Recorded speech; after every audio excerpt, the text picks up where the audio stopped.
میرے بھائیوں، نماز اپنی جگہ عبادت، صدقہ خیرات اپنی جگہ عبادت، لیکن اس کے ساتھ ساتھ اپنے کردار، اپنے ظاہر، اپنے باطن کو ہمیں ستھرا رکھنا، یہ بہت بڑی عبادت ہے۔ اور یہ ایسی عبادت ہے کہ آدمی خلوت جلوت ہر جگہ اس طرح ہو جائے تو ایسے شخص کو اللہ رب العالمین اپنا خاص قرب عطا فرماتا ہے۔ ورنہ لوگوں کے سامنے تو آدمی اچھا بن کر آدمی اچھائی کے ساتھ رہ ہی سکتا ہے، اللہ سے کوئی چیز مخفی نہیں گئے۔ اور یہ یاد رکھیں، اللہ تعالیٰ ان لوگوں سے بڑا قیامت کے دن ناراض ہوگا کہ جو لوگوں کے سامنے آ کر تو بڑا اپنے آپ کو نیک بنا کر پیش کر دیں، میں نیک ہوں۔ وہ لوگ دوستوں کے پاس سامنے تو سب کچھ ظاہر کریں گے، لیکن وہ جانتے ہیں اپنے آپ کو کہ نہیں ہوں میں۔ ارے نہیں ہوں تو پھر نہیں ہوں، اللہ سے معافی مانگ لیں کہ اللہ مجھے اس طرف لگا دے، ستھرا کر دے میرے ظاہر باطن کو۔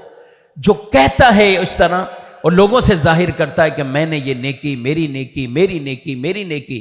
اور جب تنہائی میں جائے اللہ کی حدوں کو کراس کر دے، جب تنہائی میں جائے تو وہ اللہ کی نافرمانی کرے،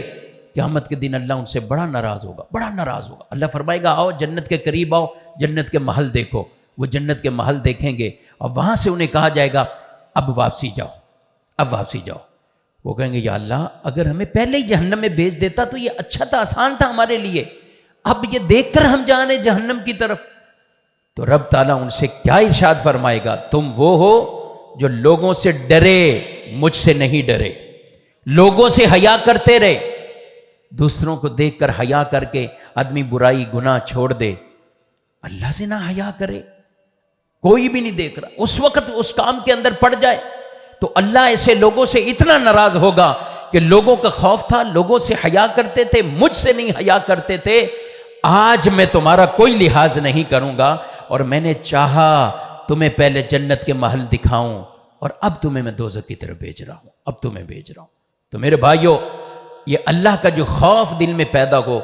وہ ہماری خلوت میں بھی ہو، جلوت میں بھی ہو، اور یہی اصل مقصد ہے، اور ایسے لوگوں کو اللہ اپنا قرب عطا فرماتا ہے۔